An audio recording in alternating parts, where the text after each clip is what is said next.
name is Stephanie Nguyen. I'm your councilwoman for District 4.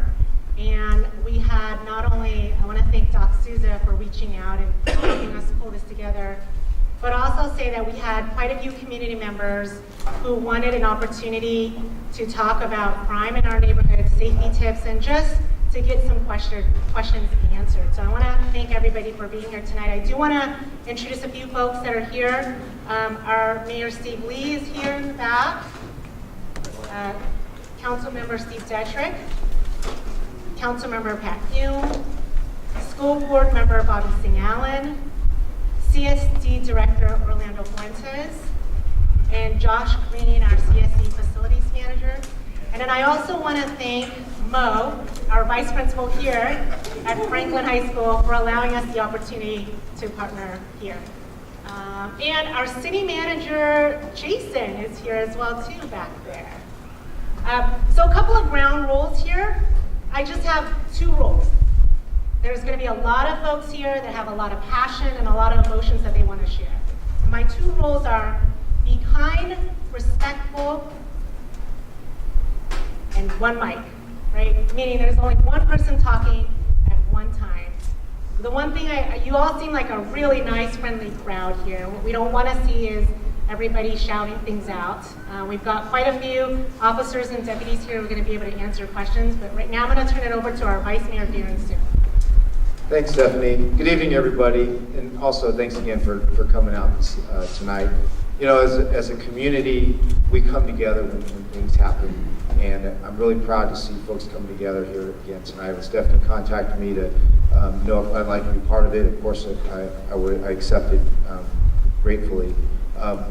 Tonight, I think we want to hear from you, and we want to see how we can come together as a community, see what folks' concerns are out there, because there may be other concerns besides what happened and what transpired. But tonight, I think we want to focus on how do we move forward from things. And so I want to take a moment to introduce Sandra Aboufares, who is very active in the Franklin community and with Franklin High School. And she's going to talk a little bit about the coming together as a community as well in the Franklin area. So yeah, come on up. Thanks, Sandra.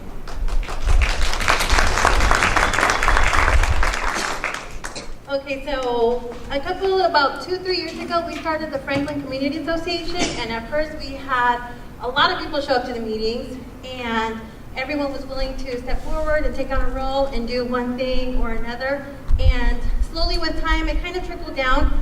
And I think the reason why it kind of trickled down and our meetings started to be further apart is because everybody was happy and content, nothing was happening in the neighborhood.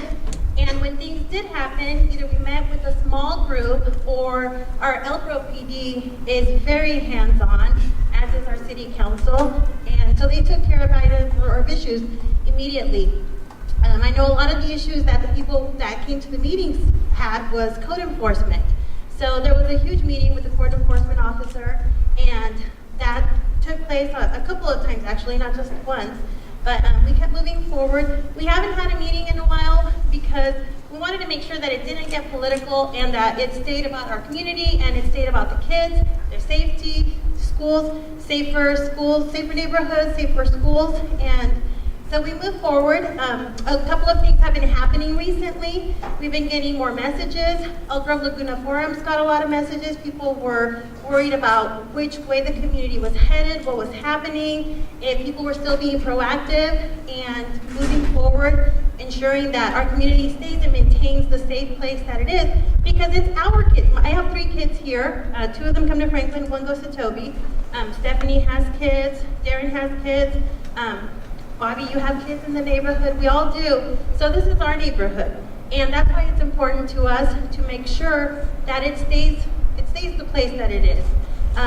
So moving forward, I'm taking notes on behalf of our Franklin Community Association on the issues that are most important, and then we're gonna prioritize from then. We're gonna be having a meeting very soon and starting it all over again. We have our banners, we have our website, it's still up and running. We have our Facebook page. We're gonna talk about neighborhood associations.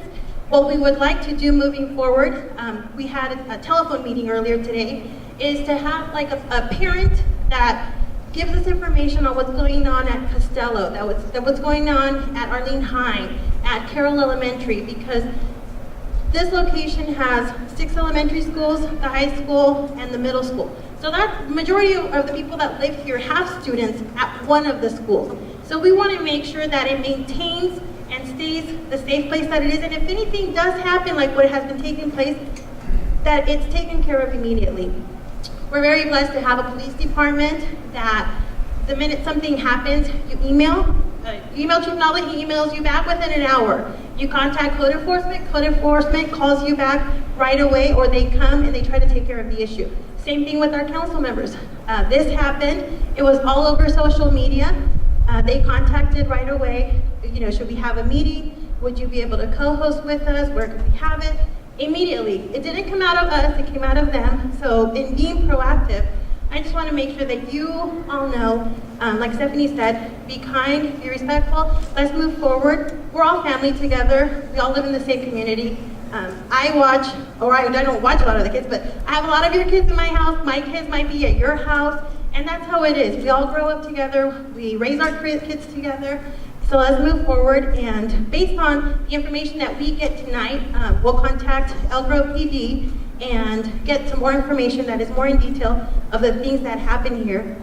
And we'll talk about Neighborhood Watch. We've had our Neighborhood Watch officer come out a couple of times, but that way we can get neighborhood leads. Because if there's one issue happening in a certain area, then we can take care of that with the leads that are in that area. Like, I know my neighborhood, so I can contact the people within my neighborhood. So we want to make sure that as big as Elk Grove is, it's still small enough where we know everyone and we can definitely take care of the issues at hand or that happen right away. But I'll get my information out at the end of the meeting, but I guess going forward, we're going to see what the issues are, but definitely we're taking notes. And if anyone has any questions, or if you would like to be part of the association, we're going to create a new board. Let me know. I'll be sitting right up here in the front. Let me know afterwards, and we'll definitely have that community meeting. I know we have one scheduled in November. If you want to talk sooner, because I know a lot of people want to go ahead and meet beforehand, we can definitely do that as well.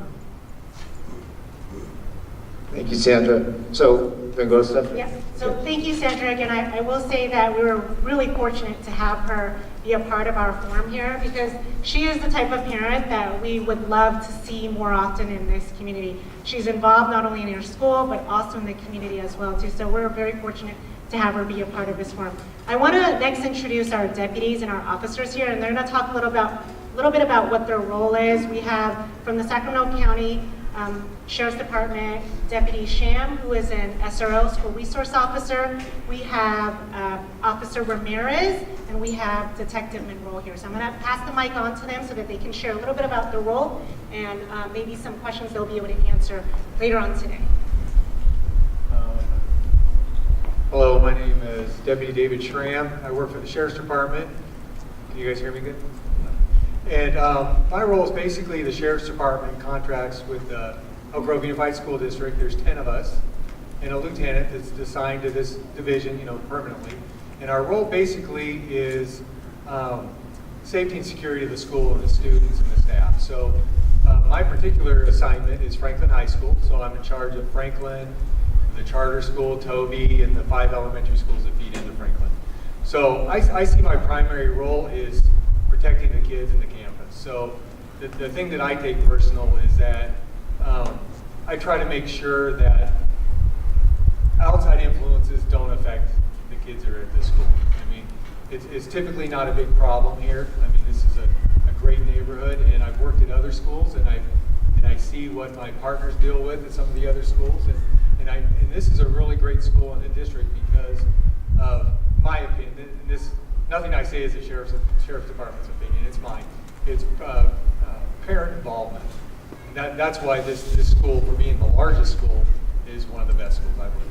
But my goal is to primarily, like I said, keep everybody safe. Secondary would be making relationships or developing relationships with the kids and trying to, give them advice. I have 6 kids of my own that are in or have been through Elk Grove Unified School District. So, I love kids and they're important to me.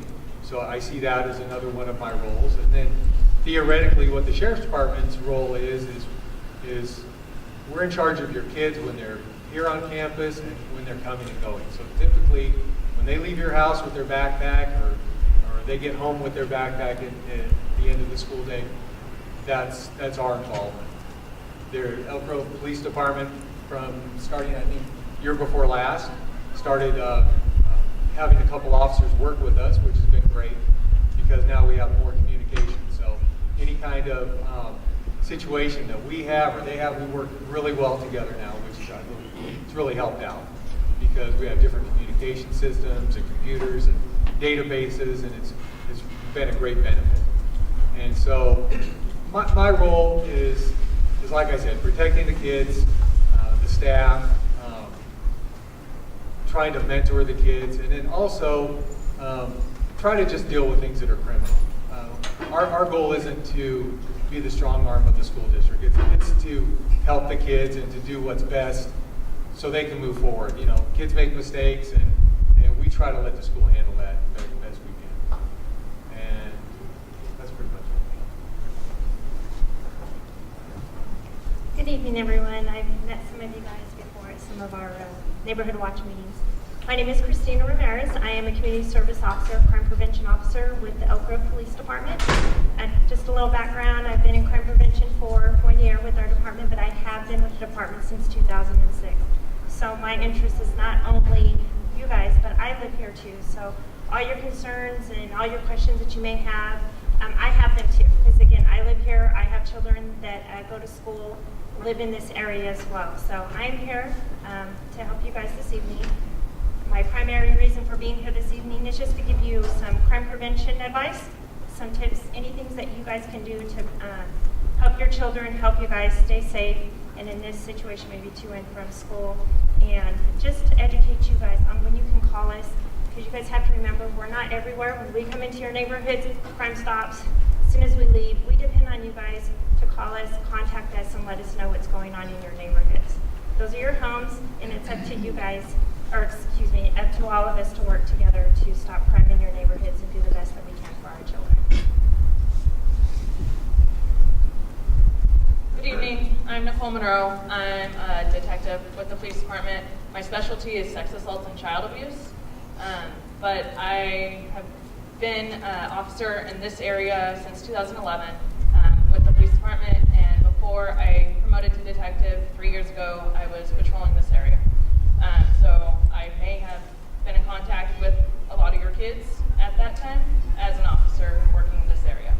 I'm here because after an officer takes a report, the initial report from a victim or a witness regarding an incident, it gets turned over to us in the detective unit. And then we do all the follow-up, the arrest warrants, the search warrants, everything that is after the fact of that initial report. So anything that can't be handled on the day of the event, then we are the ones that are responsible for dealing with it.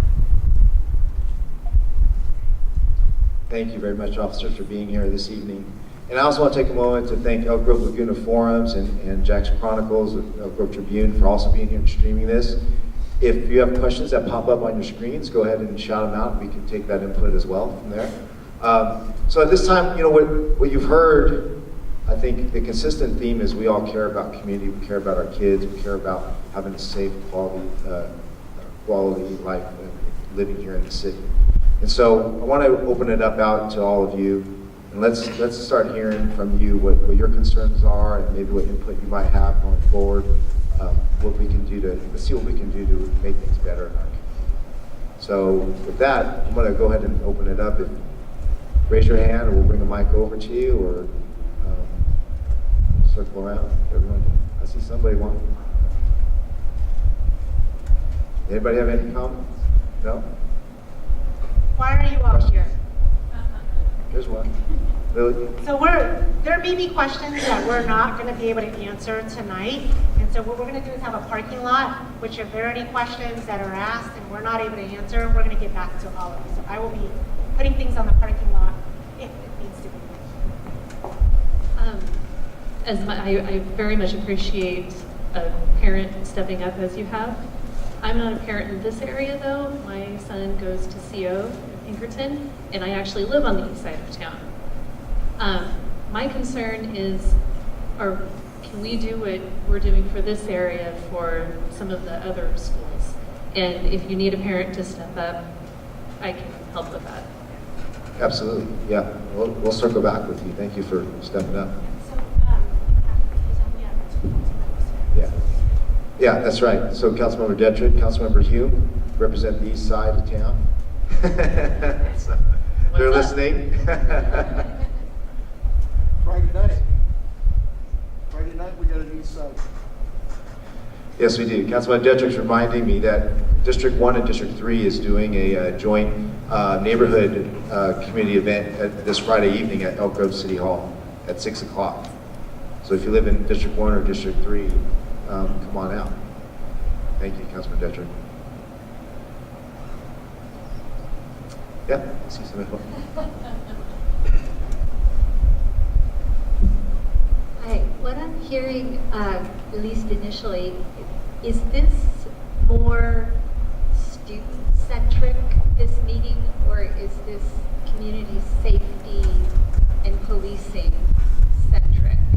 It's both. It's both. Yes. Okay, because everything I've heard is our children, our children, our children. And I work for the school district, so I absolutely do care about our children. But I'm very concerned with the rising rate of interactions between almost adult teenagers and younger students that are being preyed upon. And I see this, if we will, linear going forward. They're going to start going for older and older people. And I live by Morse Park. There's a lot of people that are advanced in age. They're easy targets. What's the plan to make sure our parks are safe when people are out and about?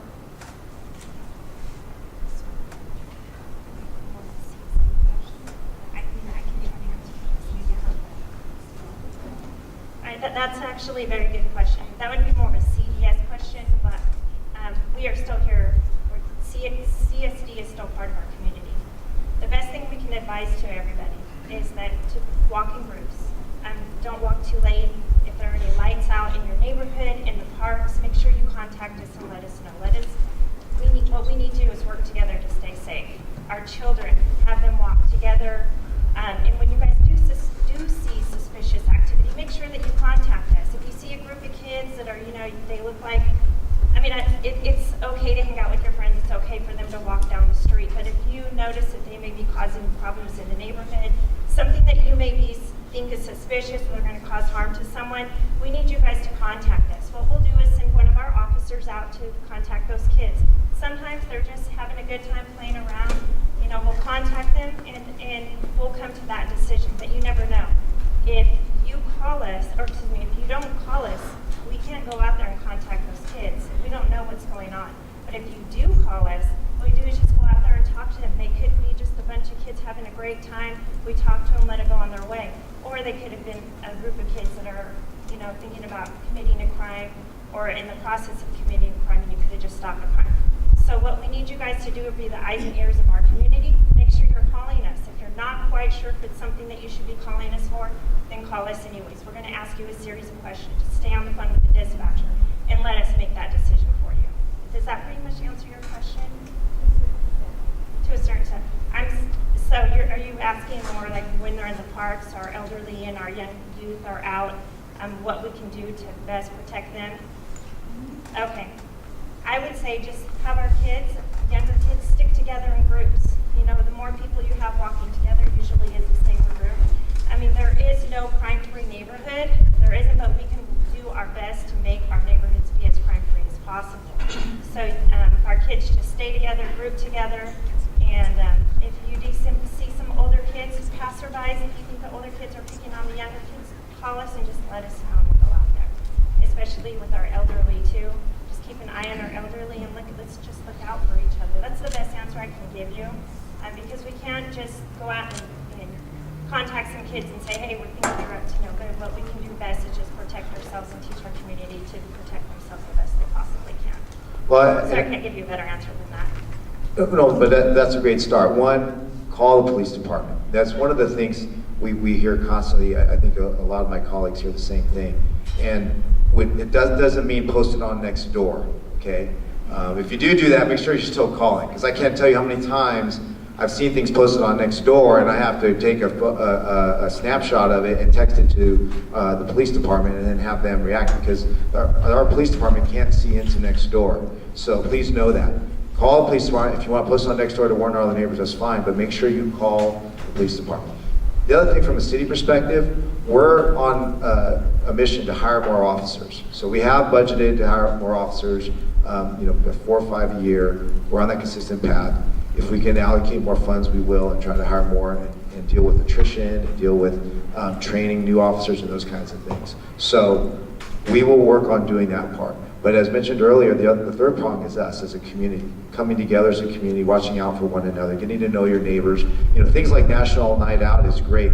We should have it more often, right? And we can do between the 4 or 5 of us. We can go out there and help you guys coordinate, come to your neighborhoods, and let's do National Nights Out every quarter. It doesn't have to be just once a year, but let's do things where we can bring each other together as neighbors to get to know each other on that basic human level, know our neighbors, recognize who belongs in the neighborhood, who doesn't, and those kinds of things. Then, as we learn to watch out for one another, we've got more eyes on the street, as what the officer was talking about. There's more eyes on the street, and we can look out for one another better.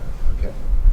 I'm sorry, can I touch on that? Yeah, sure. Go ahead. Just to give you guys a little bit of information, crimereports.com. Has anyone signed up for that and get that on there? Nextdoor.com. Okay, I'm on Nextdoor too, but it's only for my neighborhood specifically. So I have seen some posts on there that should be reported to our department, but they're not. So what we need you guys to do, if you do see anything on Nextdoor.com, or you need to post anything on there that you think an officer or the police department should be educated on, please call us, because we can't see that. Only the neighborhood itself can see it. We do have our own private Nextdoor.com, but all we can see is what we post. We can't see what everybody else is posting, so it's very important that you guys call us and let us know. You just call the non-emergency number. And to piggyback off of our reporting crimes in your neighborhood, you have to remember that how the department works and how the city works is that our officers get hired depending on the calls for service. So if there's crime in your neighborhood and you guys aren't telling us, that means that there's one less officer on the street, because that's how they decide how many officers that they're going to hire for our department depending on our staff. So it's very important that you guys call us and report crimes that are occurring in your neighborhood. There are multiple ways of reporting crimes, even if it's very small, your car being broken into or your flower pot being taken from the front porch of your house. Those are all things, if you don't call us, we will not know about, and that's how we get more officers to protect you guys in your neighborhoods. I know this came up the other night, but for this forum, I'd like to ask a question. We have noticed that a lot of these crimes are captured through home video recordings. So my question is there a program attached to Elk Grove Police Department that those videos can be streamed, or that camera can be streamed to the department? And if so, how does that work? That is a great question, and that's a great resource for you guys to work with us, because that's how a lot of our crimes are solved. On crimereports.com, anyone familiar with that? Okay, I actually brought some resource papers for you guys to look that information up. It's a great tool, not only for you guys to register your cameras online with us, it's a great tool for you guys to see what reports and what crimes are being reported in your neighborhood. All you need to do is type in your address, and all the crime that it has been reported in your neighborhood will pop up on your screen 6 months back. So if you can make the area really big, you can make it really small, but that's a great tool for you to see how much crime is actually occurring in your neighborhood. You don't need a username, you don't need an account or anything. All you need to do is go online, punch in your address, and you can see all the crime that is being reported in your neighborhood. Another note, the cameras. If you can go online to crimereports.com, you can register your cameras. So if there's any crimes in your neighborhood and we think your camera may have captured the incident, what we do is now we have your contact information, and we will contact you because you guys have registered your cameras online.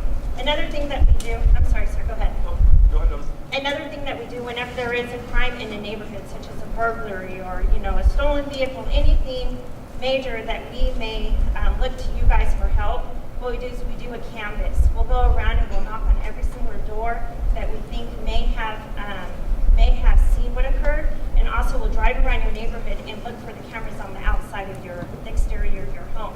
If we do see that there are cameras or we think that you may have saw something, we will leave an information card on your door if you don't answer.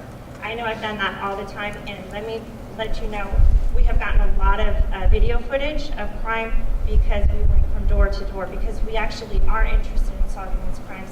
And as soon as we do obtain that information, we'll send it over to our detectives who will look into it further, and we'll try to collect that information, the video from you, so we can send it to our detectives to look further into.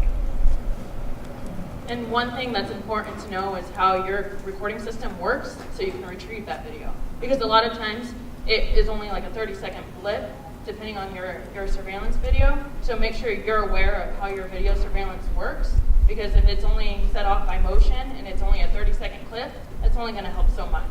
If you have a DVR, it's going to be able to store it more, and you'll be able to access it longer. So just make sure you're aware of that now before something, if it were to happen and we need that video and we're not able to get it. So if you're able to set that up now and make sure that it is recording and it is working well and you know how to operate it, it'll be more helpful later on and we can access that video quicker. Has there been an increase in crime in this area? I know that some people were here because of the crime that happened against the Toby student, but the only community meeting I remember was a couple of years ago when a similar incident happened to another boy walking home down McLean, so kind of in that same area. To be honest with you, it depends what part of the city you live in, but as a whole, our city... Like in this district? In this district, the crime is actually going down. It's not going up. You just have to remember when something this horrible happens, it gets all the media attention, it's magnified. It is a horrible event, and we don't ever want this to happen to any of our children. But it gets a lot of publicity, and it makes our neighborhood and it makes our community look a lot worse than it actually is. In reality, you guys live in an awesome community, but we have to work together to do our best to stop any crimes against any children or anyone in our neighborhood, and that's why we need you guys. So in the crimereports.com, that is a great tool. Put in your address, and you can actually see what's being reported in your neighborhood. And sometimes your neighbors say, my car was stolen, or my house was broken into, and you go online and it's not even there. So what we have to do is we have to encourage our neighbors and our family members who live in this community to report these crimes, because that's how they are solved. That's how we can work better together.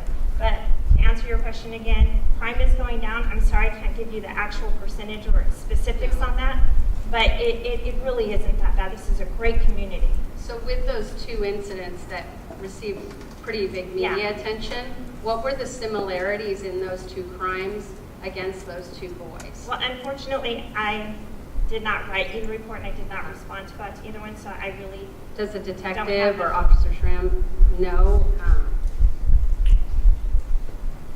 I can't tell you. I don't know the one that you're speaking of on McLean. But I would say most likely it's going to... Yeah, I think it happened about it was about 2 to 2.5 years ago, but we had another community meeting, which was probably like 3 times the size of this one, that happened over at Toby Johnson. And, there was a boy that was held up at gunpoint on McLean, really right after school.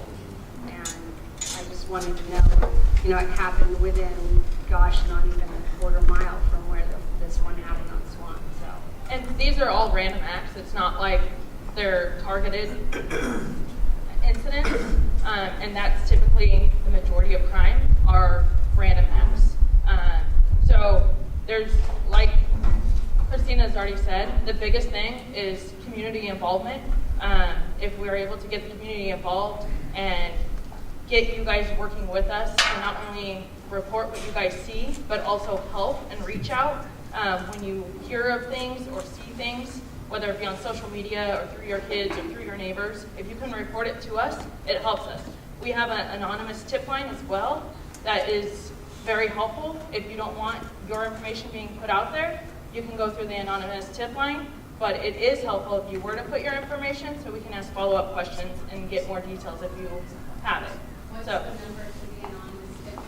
Can you text to it? I believe you can text to it. I know you can email for sure. If you go onto our website, there is a link to it.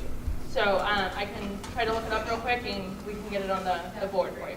That would be a great resource for the high school kids and the middle school kids to have that number in their phone as well if they see something right away.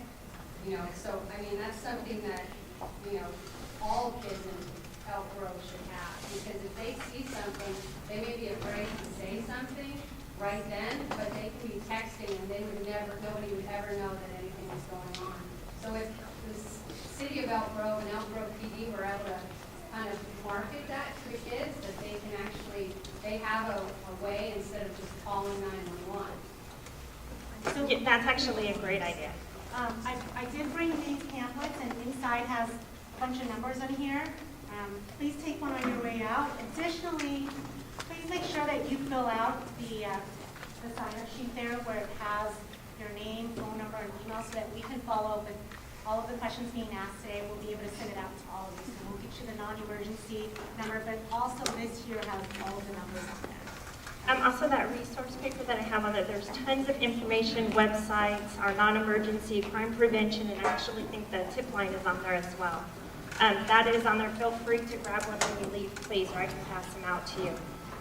This is what your tip information, that's actually a great idea.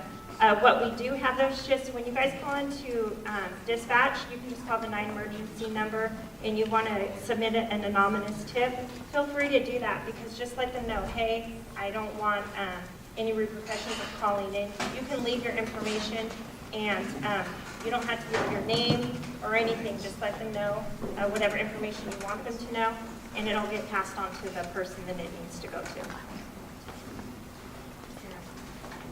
Hi, my name is Nathan Champion. I've actually been doing a lot of research on crime in our neighborhood. It is true that overall crime has decreased about 2% per year for the last 3 years, but aggravated assaults actually are on the rise, about 2 to 3% per year. And Elk Grove reports in 2016, which is the most recent uniform crime reporting data, Elk Grove aggravated assaults is actually in the top third of all other similarly sized cities in California. So it's about double the amount that Roseville has and other similar sized cities. So it's been a very big concern of mine. I'm actually trying to get a bunch of people to go to City Hall October 10th on Wednesday at 6 p.m. Vice Mayor Suen has been very supportive in wanting to hire extra officers, so I really appreciate his support. But I think that will help if we have more police on the roads and more police available, then maybe they can be more of a deterrent. But I also wanted to bring up, I've been talking with the city, and it seems like we might be able to do this. I have a bunch of cameras on my house, and I know that this most recent event was really kind of brought to light and was able to be prosecuted better because it was caught on camera. What I'd like to see the city do, if possible, is on neighborhood watch signs, because the city already sells those, but I'd like there to be another version that has some sort of language on there that says like this area is under video surveillance. I've been in talks with the city, so I know that they're working on it. There's some legal things to figure out, but I think that for neighbors that do have cameras in the area, if we can put signs up on the signposts so that students see these as they're walking home from school and stuff like that, it might be more of a deterrent, because I really feel strongly that we need to keep, our pedestrian thoroughfares where children are walking home, as safe as possible. I mean, I absolutely agree with you. I remember that incident when that student, he got held up at gunpoint, robbed of his shoes and his phone.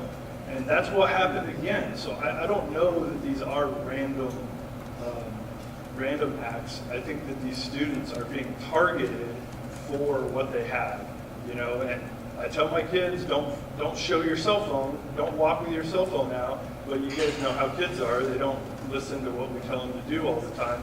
But just because they're ignorant and don't know how to like take their own measures to be safe, doesn't mean that somebody else, you know, can go attack them. So everything that we can do, I think, is really important. I'd really like to see those signs. I think it's the cheapest, easiest thing that we can do that will actually have a measurable impact, especially if we can, you know, record more of these incidences. Thank you. Thank you, Mr. Chairman. Mr. Vice Mayor, can we take maybe a 3-minute intermission because we have a special guest here? Or do you want to take that? Yeah, next? no, go ahead, we'll come back. Yeah. Okay, go ahead. So, I said earlier I wanted to move forward, but there's, and this in a way is still moving forward. Out of a horrible, tragic event, I think we have an opportunity to actually look at the positive side. And that is, there's a young man here this evening that stepped in when he didn't have to, when he was all alone. Took it upon himself, saw what was going on, and he stood up for the victim. And so I want to recognize and call up here Orly Martinez. You want to come up here, young man?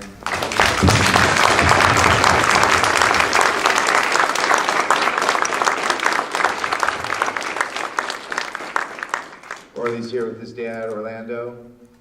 And where's your mom? I know your mom's in the audience here. Okay, there. Hi. And where's Grandma? Did I see Grandma? Oh, fantastic. Okay. And Grandpa too. Okay. Well, you know, and I know your teammates are out here watching you too. We were waiting for practice to get done. Coach let him out a little bit early so he could get dressed in an awesome 49er shirt. Sorry, for the ladies out there. I'd make that plug. But so we just want to take this opportunity. We're going to recognize you formally on Wednesday night. But tonight, you know, we're having this event, and we just wanted to, you know, just show you how much grateful we are for what you did. And I know your parents and your grandparents raised you right. I mean, you guys couldn't be more proud, I'm sure. And so, Councilman Nguyen, you want to say? You know, I'd asked him if he could say a few words, and he was more than willing to, so I'm going to give it over to him. I just want to say thank you for all you guys coming out. I can see that you guys genuinely care about your community, and that makes me happy. About the whole incident, I'm just happy that he's okay now, and he knows that there's someone out there that is looking out for him, no matter who you are, and it doesn't matter who you are or where you go to school, that we shall protect one another, no matter what the circumstances are. Thank you.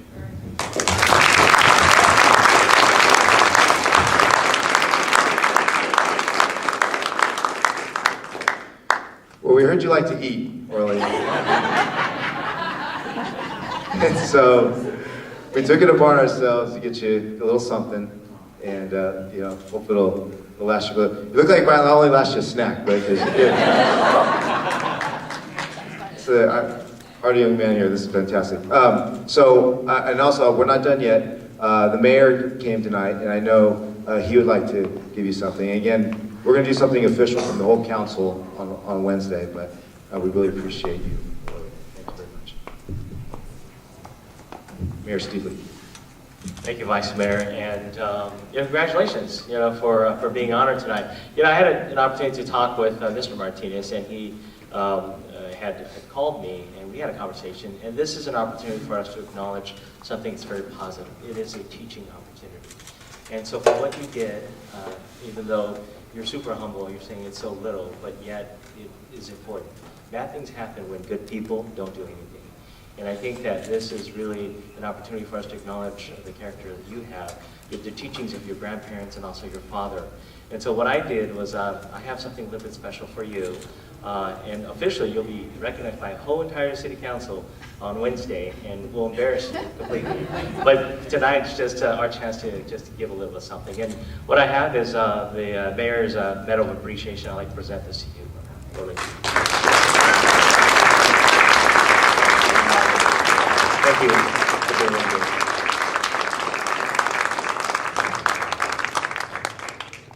Okay, thank you, Mayor. Actually, it was back here. Question.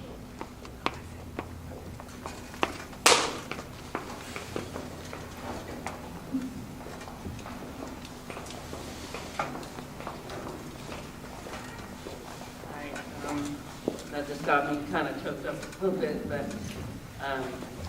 what I want to know about is my daughter. I have a daughter who lives in Franklin, and a lot of the kids are dealing with social media bullying, and I'm not sure what to do about it.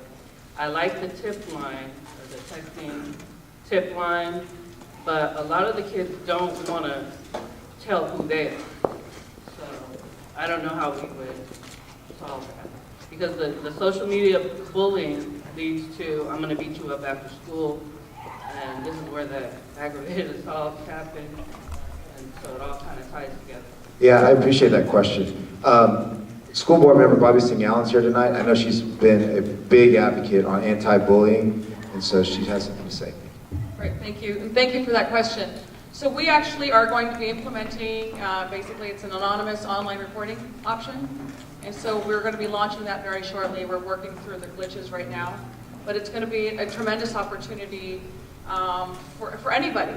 It's not just for students. It could be a colleague or anything. But it's an opportunity to let the school district know and to let board members know sort of what's happening on the campuses and provide a very safe outlet for the students and others to let us know sort of what's happening and then provide the necessary resources to help address it. But there are a number of resources. I would encourage you to contact your schools. There are resources available for dealing with bullying, but with social media, it is, I think it's just one of those things that not every, school districts haven't been as prepared to address because it's so viral and it's instant and it goes to thousands and thousands of people. But I'm a mother, and as a mother, I also take that responsibility seriously to watch over my children and have a good understanding of their social media imprint of what they're doing. So it also requires us to be active parents as well. But we're all in this together. It takes a village to raise a child, but we as parents are responsible to know what our children are doing, what they're doing online. You should have access codes to your children's social media. You should be friends with them and see what they're doing, because it is, again, it is being responsible. It is being a parent. But I am very excited about launching this new program for our online reporting, which will go a long way. I'm a parent of a child who was bullied when he was in elementary school, and it is one of the things that propelled me to run for being a school board member. So it is something that's very near and dear to my heart, but we still have a long way to go. There are resources available now, but it does require all of us that we're in this together. The say something, do something is very important. Being a bystander is one of the things that perpetuates bullying. So that is something that we do teach in our schools. But young man, what you have done, I'm not sure an adult could even intervene the way you did. It's so remarkable, and you're truly a hero and what I would consider to be a true role model for our youth. You saw a young kid getting attacked, and you took it upon yourself, regardless of your safety, to intervene and help out. We could all learn from him because, how many of us would actually intervene like that? I like to think all of us would, but you know what? It's amazing how many don't step up. And so I congratulate you one more time. And please reach out to me. I'm available in the school district. My personal cell phone is on there. If you need additional resources, I'm always available. Thank you. I'm going to have Detective Monroe chime in a bit, and I know we have our anti-bullying mom here in the audience, and I want her to say a few words as well. Just something real quick. Make sure that you're aware of who your kids are communicating with online, because nowadays they can communicate with anything. It's endless. Make sure their privacy settings are to the max. So only the people that are able to communicate with them are their friends or on their friend list. And make sure those people on their friend list are people they actually know and are friends with, if possible. Because a lot of times people will act like they're a 13-year-old or 12-year-old, whatever it may be, to become friends with your child. So just make sure they actually know that person from school or whatever it may be, and that's how they're friends with them on these social media sites, because otherwise that can cause a lot of trouble as well.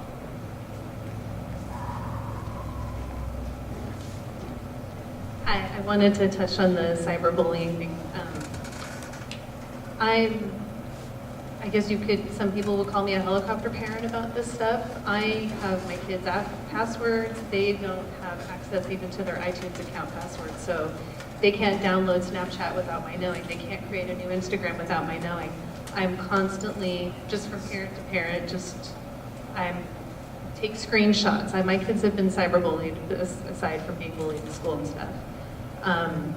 And my kids don't tell their friends. Their friends don't need to know that mom is looking at their Instagram every day, but I am. Because if something's happening, I'm not just looking out after my kids, I'm also looking at what everyone else's kids are doing. And some of the things that you would see kids doing on Instagram and the way they speak and the way they speak to each other and the things they say to each other, it's kind of shocking. Even how often they'll say, like, you should go kill yourself. That's something my son was told in person by his bully, but I've seen kids say that to each other on Instagram and stuff. I even intervened one time. There was a young lady who made a couple posts about wanting to kill herself. And I internet sleuthed and found her mom on Facebook and messaged her, and her mom was thankful that I intervened. A stranger, I didn't know her daughter. Her daughter was like, Instagram friends with my son. Anyway, you just got to do your due diligence and like really be involved. And that was something I wanted to say about what happened is a lot of parents are not involved. A lot of parents, it seems like the minute they hit 7th grade and can walk to school and they feel like their kid is safe, they just kind of check out. They're not looking at what they're posting online. They're not involved. They don't know who their friends are. They don't ever look at Synergy to see what their grades are. And then we always hear kids will be kids, boys will be boys. That's one of my pet peeves of sayings, because no, kids can be like this young man. We need more kids to behave like this young man and not be cyberbullies and not pick on each other. And anyway. I'm going to have Deputy Sham. So it's not like I'm just being bullied, but I know all of her friends, and they talk to her. And she even called me today crying because of another student. But I say, go talk to the vice principal. Go talk to him. They don't want them to know, because then they'll get beat up after school. So that's the situation we're dealing with. It's not, if it was my kid, yeah, I mean, I'm there. She has older sisters. But I don't know what to do when she comes and says, my friend's being bullied, she wants to kill herself now, I think like this thing Alan said, if you know of anything at all, you have to go to the school, because the district has tons of programs and resources between the vice principals and the campus supervisors and the counselors and the psychologists. There's a whole team that are there for the children, and you'd be surprised, like Franklin has 4 vice principals and 7 campus supervisors, and they know all these kids. And they may have different names on their social media and stuff, but they know who they all are. And there's plenty of ways, like, we're fairly smart about it as far as, like I tell kids all the time, go say you have to see the school nurse, or, there's ways to come to us. And we're very good at being discreet, but we don't know. Like, we hear about stuff way after the fact a lot of times, and I think if we knew a little sooner, we could do more or help out more. Oh, go ahead, Sandra. I know your daughter is at Franklin Elementary. Go to Franklin High School. So Franklin High School has something called I Care slips, and they're anonymous slips that either or any student can fill out. You can either put your name on it, but you put like I care enough about so and so, and you can write the problem or the issue that they're having, and it can be anonymous, and you put it in a box just randomly throughout the day. Our counseling department, we have, I can go on and on about our school. Our counseling department takes those notes, they call out the student in immediately, then they go, they say somebody cared enough about you to write this anonymous note, and they feel that you need help Or is there anything that we can do for you? And sometimes the students won't take the initiative to go speak to a counselor or to a vice principal because they feel that maybe it's not important or because they're caught up in meetings. And that's why our school decided to start those I-Care slips. And they've been, I want to say, I don't know if successful is the right word because of the issues that I know that sometimes they deal with, but I know our counseling department has also gone as far enough where a student at our school was told by another student at a different district, a different city, that they wanted to commit suicide, and our counselor called their counseling department, talked to them, and made sure that that student came in. So I know it's something that's working at our school, that they're going above and beyond. We have a great SRO, a great administrative team here. Our teachers are amazing. Our counseling department shadows everyone, and I think that what Orly did is something that is not that uncommon with our kids here, because I think the support that we have is so great, starting with our Elk Grove Unified School Board and everybody that's over there, that you guys are so hands-on. And immediately when there's an issue, you try to address it. And back to your question when you said you wish that you had a parent that's super involved at your school. I know I'm the one that's up here and I'm talking and the name was on the flyer, but we have an amazing booster board and there are a lot of moms and dads, and I'm just gonna point you out real quick because you guys are always there to help out with anything. And it's Cecilia Jimenez is right here. She's our vice president. Tony Elena Williams. She's our secretary. Rebecca Thierson is a parent that's always involved with us, and Teresa Amaral is way back there. So it's not just me, it's a group of parents that are all super dedicated, super involved, because we all live here, our kids go to this school, this is our home. So I just wanted to let the parent know that if you can always contact to our counseling department, if there's anything going on, you call, you let them know, they'll get back to you. Especially if it's anything that has to do with immediately. I'm going to be honest with you, if it has something to do with changing a course, it might take a day or two. But if you feel like your daughter's health is in jeopardy or something else is going on, go ahead and give them a call and that happens. But we do see a lot of those I-Care slips coming in. And like I said, I don't know if successful is the correct word, but I know it's being proactive and it's taking care of a lot of issues. And they're on top of that. Thank you, Sandra. What she just talked about, her involvement in the neighborhood association, and you heard board member Sing Allen talk about it takes a community. It's not just for our kids, but for all of us here that live in Elk Grove. I refuse to believe we can't conquer this. When I grew up, if I got out of line, the adult across the street would make sure that they knew I was doing something wrong. And we may have gone away from that a little bit. Technology might have made things a little bit more challenging because of the bullying online, and we adults don't always see it. But we have resources here, and I want you guys to know that. We have resources. You guys are here tonight, you care. Your council is here tonight, we care. Sandra and her colleagues are here tonight. Neighborhood Association cares. What we have to do is be diligent, Lily talked about earlier. We have to be diligent upon ourselves, take it upon ourselves to reach out for that help, find that help, and together we will make things better. Might not be tomorrow, but again, it takes diligence, it takes some time, but all of us working together, we can make things better. Does somebody else want to? Hi. Okay, I'm going to say something that's probably not quite as well received, but in the many, many years I've been with the district, I'm seeing more and more of an attitude, given that there's not enough punitive being done to the perpetrators. I refer to them as predator prey, the wasp and the peanut butter sandwich. Not enough is being done to the wasp, and I'm talking punitively. These kids are being imbued with a layer upon layer of Teflon mentality. Well, I got away with this, not going to do anything to me. Now I can do a little bit of this. And it's just a slap on the wrist. It's a little bit. It's an on-campus suspension. I'm not saying we go back to the 1900s where children should be seen and not heard and beat with a cane or whatever.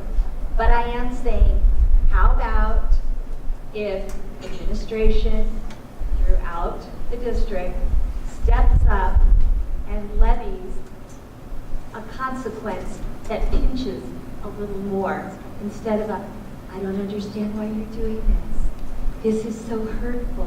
What was going on in your heart when you did that? Give them a suspension. Give them a consequence. Put something that stays on their record so that these little predators can be tracked. All this cyberbullying and stuff, let it be known. There's school district policy against that. Do something about it. Stop with the touchy-feely. Let's get a little more punitive so that people whose children are kind, are the peanut butter sandwich, don't have to fear the wasp so much. Board Member St. Allen just left. But we will, I know, that's okay. We'll relay that though. We'll relay that to her, the board. Yeah, we'll relay that to the board. Thank you for the input. Great. Randy. I know that we have approximately 140 plus sworn officers. 46. 146. I think that number is not clear to residents or citizens of Elk Grove. Because I know that what the word sworn means. That doesn't mean there's 146 officers on the street. And that needs to be addressed on how many officers we actually have on the street. Because we have detectives that do follow-up, even though their job is on the street. However, they're not the arriving officers. They're not the officers that go through the neighborhoods.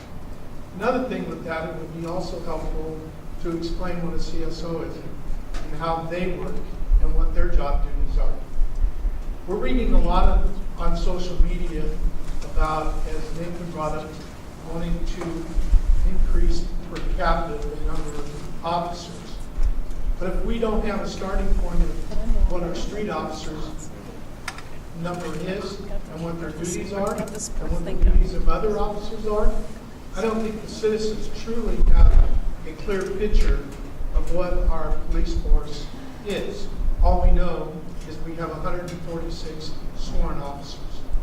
More on the low level, I do take a lot of reports, missing persons, stolen vehicles, theft reports. Those are all my responsibilities because those free of the officers to take the priority reports when there's violence involved. To be honest with you, I can't give you exact numbers, but I can give you a little more information on how our department works as far as sworn. So our days are broken up into 3 shifts. We have approximately about 10 officers per shift. Starting next sign-up, we are adding a 4th shift, so that there'll be an overlay in shifts on day shift during the day. So we do obviously always have officers on, and there's about 10 officers per shift. Does that answer your question, sir? I know the question. I know the answer pretty much. You just want everybody else to have an understanding. I don't think the community really understands, and it may be something that can be put out in the city website. Absolutely, and well, we can do that, but also our police department does beat meetings every year, and so we advertise those to the different police beats when they conduct it. They'll go around, and we encourage you guys to attend those because that's when the police chief comes out, and there's a lot more. It's definitely focused on the police department, everything all the services they provide. We definitely get into, the chief can definitely get into their operational strategies around the city. So I think folks would really benefit from hearing that. I also want to highlight the volunteer and policing program that we have here in the city. So if any of you are interested, you can volunteer with the police department. And that's another resource in addition to CSOs that our police department has that enables our officers to do more policing out there. And that's why we're able to be more efficient with the resources that they have. If you guys go online, you can actually learn more about our department. That's a great tool for you guys to look at too. We do have our organizational chart showing how many officers are assigned per shift, exactly how our department is broken up. A sworn officer, like our detective here, she's sworn. but she's not out patrolling. She does more the investigative portion of reports after they've occurred, and then you have your patrol officer. So what happens every time every time an incident is reported, patrol officer, myself, we write up the report, it's reviewed, we make sure that all the criteria is there for the report. We gather all the information as much as we possibly can, any photos, camera footage, whatever. It's reviewed by our supervisor, then after it goes through the approval process, then it goes over to the detectives, and then they'll further investigate it. So each detective is assigned to a specific case. Any questions on how our department works and the workflow, officers on the street? I hope that answered your question. Yes, ma'am. I'm a little curious when you see 6, 7, 8 units show up. If 8 units, say, are on one scene, is there any part of Elk Grove that isn't being covered? All right, so our entire city is broken up into 5 beats. This is beat 4. So there are 2 officers usually assigned to every single beat. There's 2 officers who are assigned to this beat. So any crimes or anything that occur in this specific beat, collision, anything, those officers will respond. So no, we try to stay in our specific areas, but sometimes because if it's in close proximity, an officer is free in that area, they're not on a call. It doesn't mean that they're actually being taken away from their area and put over to another one unless it's a high priority call where they need backup. Sometimes they just go and see if the officer needs assistance, but they're still available.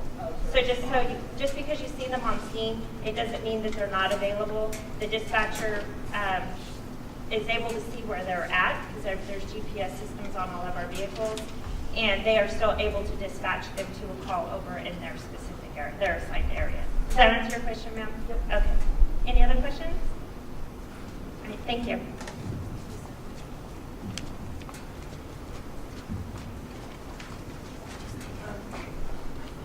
So you've seen the reports that Mr. Champion's put out about the size of the force compared to other cities of relative size. And you talked to emergency police force. What's the plan specifically to increase the size of officers on the street so they can more quickly respond to incidents? Because it's alarming to hear that the number of assaults is increasing. It's alarming to see that our police force is considerably smaller than that of relative cities. So thank you for that question. Each year when we pass our budget, there's an allocation in there for a number of officers. Last year, or this most recent one, I think we had 4 officers that will hire this year's budget. And the plan is to do that for the foreseeable future. We'll just have to talk about it at council when we go through a budget process. There's conversations that happen, what the police chief will talk about with the city manager. And I don't know, Jason, if you want to touch upon any conversations you have with the police chief, you're welcome to, but the conversations that are happening, I know we've, this is before Jason's tenure, by the way, so they'll come back with a recommendation, and then we'll have conversations about it and approve it like other items in the budget. So it's just it's a matter of prioritizing. And then there's, but it is done in concert or consultation with the police chief, just so you know. So we're asking the professionals that we have on staff. You want to say anything? First I'll say is that the city council is very supportive of adding more police officers. We can only add so many new officers to absorb in our system in any given year. And so every request that the police chief has asked of the city council for funding has been approved. So we're going to continue to add officers as the city continues to grow. And one of the things that's interesting that was spoken of is the CSO. So when you look at kind of officers on a per capita basis, it doesn't take into account how many CSOs you have. And we as an organization have many more CSOs than other cities do. And so if you look at the entire organization, the number of employees we have for our police department, compare that, you get a little bit different result. And the thing that CSOs do is they relieve kind of the time that it takes to write some of the reports and so forth of some of the accidents or some of the petty theft and crimes, thereby allowing our sworn officers to concentrate on the higher profile, more dangerous crimes that are out there. So. Just like, okay, yeah. Well, if I could add just real quick. So the other limiting factor, though, and not necessarily today, but they're outgrowing their facilities. So we need to start planning, facilitate facilities planning, but also savings planning to pay for a new headquarters for them, so we can accommodate more officers. So that's something else we need to talk about in the future as well. Did you want to say something? You were mentioning our volunteer fit program. Oh. I think you had mentioned that earlier. Yeah. And then I wanted to touch upon too. We talked. If folks didn't know, the greatest number of violent crimes in our city is due to domestic violence. Okay, and so one of the things we partner with Women Escaping Violence Environment, WEAVE. So we have a WEAVE counselor on hand with our police department, And a while back, I spoke, because when I found that out, I spoke with Beth Hassett, who's the CEO of WEAVE, and I was asking her, how do we address this? How do we address this? This is domestic violence. This is in people's homes. This is behind the doors. That's the most of the violent crimes are in our community. And so what she said was teaching kids how to have relationships. And so that's something that I would like to see in our school system as well, is to have people come in and talk to kids about healthy relationships. And so even if they're not getting that influence at home, let's say, at least they can learn from others what a healthy relationship should be like, and hopefully that'll help things in the future. Yeah, anything else?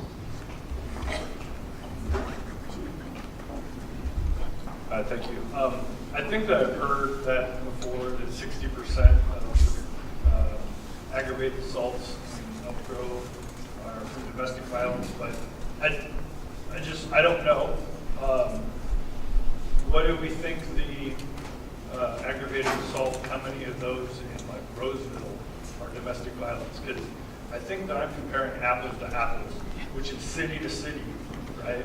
Elk Grove to Roseville to Folsom to Rockland. And we have significantly higher aggravated assaults in those cities, like twice as much. So I understand that a large amount are from domestic violence, but it still concerns me a lot, because a kid walking down the street and getting beat up for his sneakers 4 against 1 is aggravated assault. People getting held up at gunpoint walking down Elk Grove Boulevard, which has also happened recently, is aggravated assault. Those things scare me. Those are, our residents that are just going about their day, getting held up at gunpoint. There were some reports of, mothers in parking lots at grocery stores getting robbed at gunpoint. And I understand every city has this. I do understand that. So this isn't for everybody to go running around freaking out that like their life is in immediate danger. That's not the case. I'm not trying to instill panic. But I am concerned that our numbers are twice as high as neighboring cities that we think are, good high-class cities, much like Elk Grove. And so I have a mission to try to tackle that problem. I'm hoping that we can hire a little bit more than 4 or 5 officers per year, because as we all know, our city does deal with attrition and police officers retiring. And we're also adding tens of thousands of people to our city. You can just drive around and look at all the houses, and there's some apartment complexes and things like that being built as well. So it's a problem. I know that coming up with funding to pay for it is a consideration. I'm not blind to any of that, but for me, the most important thing is the safety of my children walking to and from school or doing anything else. If they want to go to a park, they should be able to go to a park. And I just think, we heard the numbers. There's 2, maybe 3 officers out per beat at a time, and there's much more high schools than that in that beat area. And it would just be really nice if officers were driving by those schools, right? And when our children are coming to and from school. And they can't do that if they're all involved in, it doesn't happen all the time, but if there's another crime going on, then they're over busy somewhere else and they can't do that. And if the kids walking home from school never see a police officer, or they only see a police officer, from our ones that are in our parking lots, then, you know, they know that they can walk 6 blocks down the street, there's not going to be a police officer there. And, you know, I just think it can be more of a deterrent. If we have more police officers, they see those police officers, you know, what else can we do? I don't know, but I'd like to see more police officers. Do you know the percentage of what the budget is for elderly? It's about 58%, I believe, goes towards our PD.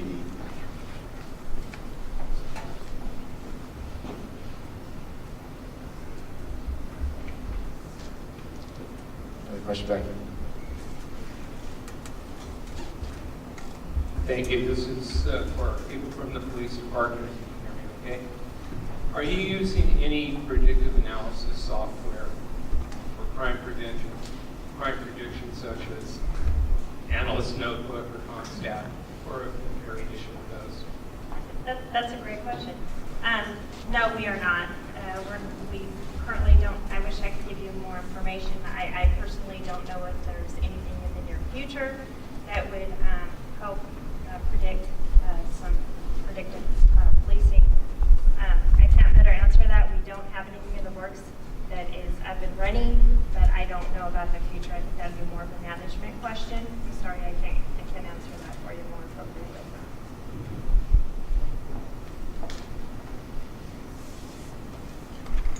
Any other questions?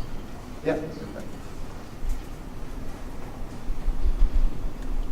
wondering if there's a way to track when we know the crimes that occur here in Elk Grove. Are they committed by residents, or do people come in from out of Elk Grove and communities? And also, with the incident that happened recently with the young child, I believe, and I'm not sure if it's correct, that they were students from a school in this school district. What's being done so that those kids don't continue committing those types of crimes? Again, the detective, unfortunately, she had to leave. But as you know, I don't know much about the case as far as investigating, and I can't release that information anyways. But I do know that the persons that were responsible, as you know, were arrested. That's the best we can do at this point. I don't know how the courts are going to handle it or what they're going to face in the future because of their actions. And the other question, I'm sorry, what was? Oh, the residents. Yeah, my residents are outside. We do have a lot of crimes. First of all, we have to know who's committing the crime in order to give an factual answer. But a lot of our crimes that the people are arrested, they do live out of our area. But we do have some residents of Elk Grove too that are responsible for some of our crimes. Again, I'm sorry I can't give you the exact numbers on that, but we have to know who the offender actually is in order to appropriately answer that question. I understand that. So for those that are... We do. A lot of people who are arrested from outside, are residents of outside of our So city. what can we do as a city to discourage people from other communities coming in here? I'm not sure if that's what it's going to are people not going there? Well, just personal information. Most of those crimes are theft crimes. So it's a matter of why are they here? Are they targeting our city because they know a lot of you guys are at work and that your homes are free, that your children are at school? Are they burglarizing your home because they assume no one's there because there's no cars in the driveway? All we can do is just best protect, not all we can do, but one thing we can best do is make sure we have the cameras or look out for each other or start neighborhood watch groups. There are things that we can do to empower ourselves as a community because unfortunately we can't stop them from coming into the city, but we can stop them from breaking into our homes, victimizing our children, breaking into our cars. And that's why it's so important for us to work together as a community. So make sure that your lights are on in your house. Make sure that your kids are educated, not walking by themselves. I mean, and it is sad that we have to tell our kids they can't walk by themselves, but there is more empowerment in groups. So, I mean, there's a lot of things that we can do as a community to try to prevent the crime the best we can. But it just depends why they're here. Is it maybe they're driving through a city looking to steal your vehicle? Can't stop them from coming in, but do the best we can to deter victimizing. What the crime is.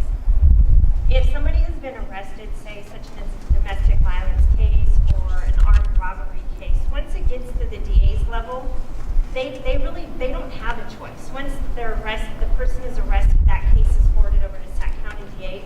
The DA is the one that determines what happens in the next process of them getting in trouble for their actions. So even though, say, there's a domestic violence, if the victim decides that they don't want to press charges after the person's been arrested, they really don't have to say it's up to the DA's office. And that same thing would be in an armed robbery case or whatever. So does that answer your question?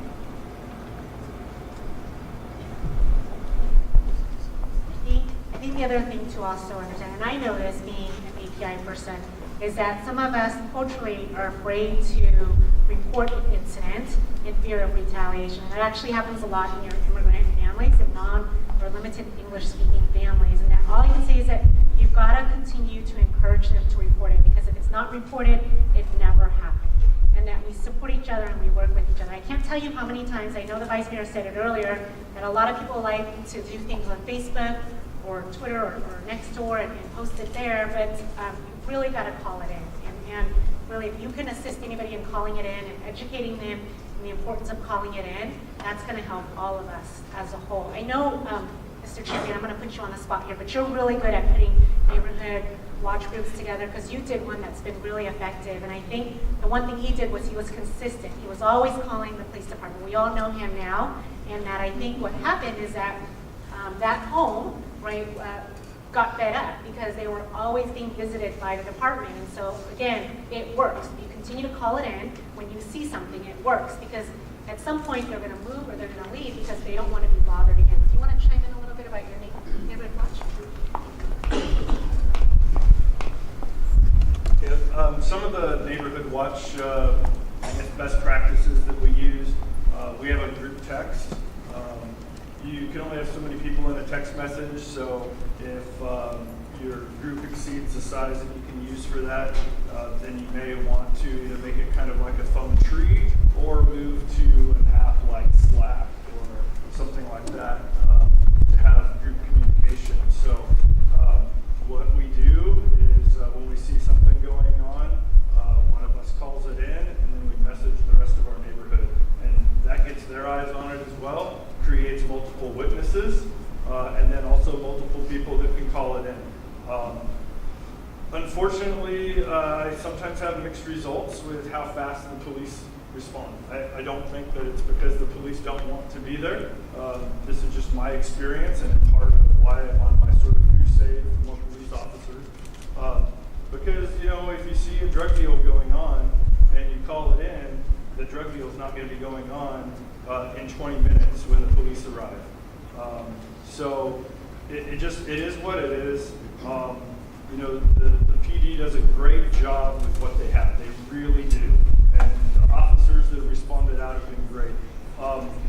Other best practices, sometimes you got to dig for information. So find out if you have like a problem residence, right? If it's a one house, it's always the problem. Then figure out, you know, talk to the people if you can, try to resolve it locally. But if it doesn't, if it goes beyond that, try to figure out if they're renting or owning. You don't have to actually ask them. You can go on like the county assessor's webpage, find out who the owner of the house is. Try to contact them. Ask them to try to resolve it. Ask them to evict their tenants if it's warranted, right? I mean, if it's a constant nuisance in your neighborhood, then either they can address it with their tenants, or else it's warranted to evict their tenants. If they don't, then start getting the city and the police involved. Code enforcement is where you go for anything like grass that's like 2 feet tall, or garbage that's piling up and causing rodent insect infestations and stuff like that. Cars that are just like totally broken down, dilapidated, oil leaks, all that kind of stuff. The police is who you call if you know, they're getting into physical fights in the front yard.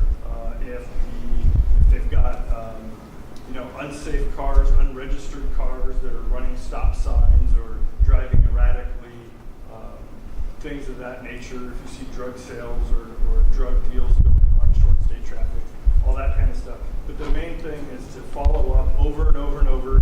Keep a log. So however you want to spreadsheet or a notebook or whatever.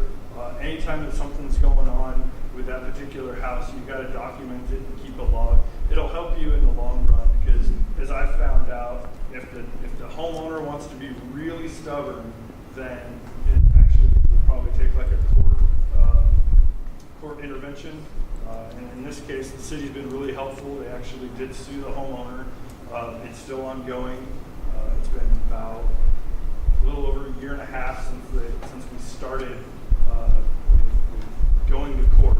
So prior to that, it had been ongoing for about a year while the city was trying to handle the municipal code violations and sending the police to their house. But that's the kind of stuff that we're working, that the city's trying to work with, and God bless them for it, because it can be really difficult. And what I'd say is I'm starting a group. It's called Elk Grove Residents for Public Safety, and it surrounds more with how we can help the city. So coming up with ideas for municipal codes and in the case with the house that I have in my neighborhood, I've seen where the city kind of has their hands tied because of law, right? I mean, the city can't enforce something that isn't law. So we can help them by identifying these and coming up with where maybe we need to request that the law be amended or the municipal code be amended. Sometimes the city can do that. Sometimes it's a state issue.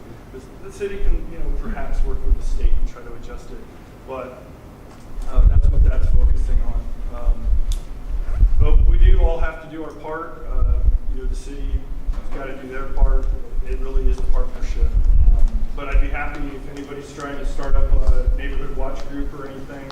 I'm more than welcome. You can email me or reach out on the Facebook page, and I'll talk to you about whatever I've dealt with and what I've found out. Hopefully I can make it a little easier on you if you're dealing with a nuisance or problem or something like that. Piggyback off of Mr. Champion's neighborhood watch. If you guys do have those problem homes in your neighborhood and they're just causing a lot of problems, we do have a division, the POP team, that's a problem-oriented policing. Like I said, our city is broken up into 5 divisions, 5 beats. We do have a POP officer assigned to every single beat, and their job is to those problem houses or those problems that are going on in your neighborhoods that patrol can't solve. It's just ongoing. Say their music is too loud, or they're really nothing criminal has happened, but it's just an ongoing problem. Say neighborhood disputes. We do have our POP officers who will be assigned to that case, and they will try their best to come to a reasonable conclusion for that situation. So if you guys have that problem home in your neighborhood, just keep calling us, because the more you call us, the more it goes on the radar for our POP division, and then they can look into solving that problem for your neighborhood. So the question says, I noticed this last incident there were 4 students all under the age 18. When does Elk Grove PD start enforcing these who you can drive rules? I see them while I drive my daughter to school with 3 or 4, and they are not siblings. These young drivers tend to race or do things when there's a group of them. The best I can answer that question is we do have a traffic division. If there's an ongoing problem in our neighborhood, or at our schools, we do assign our motor officers to those schools at that time. Now, if they do notice that maybe they're not following the DMV codes for California, they can initiate a stop if they're, breaking our traffic laws. But as far as anything more traffic, I can't answer that question any better than that. But if the officers, our motor officers or any officer in the neighborhood are doing enforcement at that time, and they do conduct a traffic stop, and they do find that they're underage and they're not siblings, then they would deal with it as such. Thank you. Any other questions out there? Yeah, okay. You? It's Lisa. I had a question about I see a lot of online because I work from home, and I virtually do have access to social media. And I've noticed a lot. Is there a access for any of us who do forward on those? Because once you get social media out there, it's a great, tool to utilize because it gets the children in the public view, just like the Amber Alerts. So what are we going to do, or where can we really find out whether that child was recovered safely, so we don't pass them on and on and on and on and on?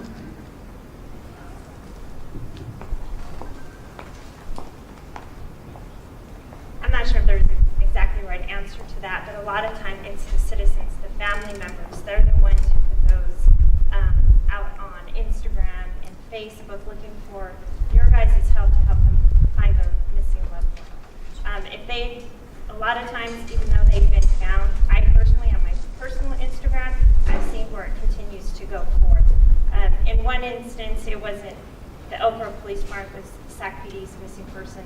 I honestly cannot tell you if all those young ladies have returned home or if they have been found. But in a lot of cases, it's the family who put those out on Instagram and citizens who are continuing to try to assist them. Maybe on some of the websites, the department websites such as Sac PD or Sac County, they may have that information on there that missing person has been located, but that can't stop people forwarding that information on the social media accounts. That was what I was looking for, is there a site that somebody could go to that could ascertain whether that child had been, found safe, and then they can virtually report it on social media that, hey, that child was found. Because I've done that several times where I've been told that the child was found safe, and then I've reported it when somebody else reported it. It kind of stops it, but I didn't know if there was a resource that somebody could go to. I'm sorry. We do have public information officers, especially on our at-risk missing adults. They do put that information out there, and we do our best to try to let you guys know that missing adult has been located or that missing child has been located. A lot of times, it depends on which agency. Again, I can't really give you a straightforward answer because it depends on the policy procedures of that department, how they run it. We don't have anything online saying, hey, this person has been located, unless our public information officer is the one who put that information out, and they'll let you know if they've been found. Yeah, Lisa, are you looking for like maybe a web page that just has folks that, Yeah, I think that's a good idea. We'll take that back for sure. Thanks. And we want to thank all of you coming out. I want to thank Officer Ramirez and Sham for coming out as well. Can you give them a hand, please? And our PTA mom and Mr. President. Yes, thank you. And thank you to Oak Grove Laguna Forums for live streaming this, and for Oak Grove Tribune also. If you have further questions, don't hesitate to contact any of the council members. We talked about Sandra, with also Nathan as another resource if you want to set up a neighborhood association, or if you have questions about what Nathan's using in terms of the app that they use to inform each other. And with Again, there's also another community meeting at the chambers. Friday night. Yeah, that's right. Friday night. So, similar to this, right? Yeah, well, it's a little bit similar. So what folks don't know, there is a association that was formed, but it includes Councilmember Detrick's and my districts 1 and 3, but it also includes Sacramento City Council districts 7 and 8. So in my opinion, and what we've seen, community doesn't stop at a city boundary line, right? So there's some folks that recognize that, and they've been holding these meetings, and Councilmember Detrick's been really great in talking with them, and I've met with them a few times. I think most of the council have even met with the HOA, and so we're going to host a community forum at City Hall on Friday at 6 o'clock. If you live in District 1 or 3, I think it'd be worthwhile for you to come on out and hear some things that's going on in the city. And lastly, I think we're going to do more of these community forums, but as you can see, it shouldn't take an incident for something like this to happen. I encourage you to encourage your neighbors, your friends, your families to come out, because we can't do this without all of you here, and we need all of your help too. And I think we need all of you to help us spread the word. We need all of you to help us get other folks involved in the community, and we need all of you to continue to be here here as well. So for us to do more of these community meetings, we just need more people involved. I appreciate you all spending your evening with us. I know a lot of you have small children, I do as well too, but this is really important. This is really important to me. It's important to all of us, and obviously it's important to you, but we need you to encourage more people to come to these. I want to thank you, Councilmember Nguyen, for spearheading this, so thank you very much.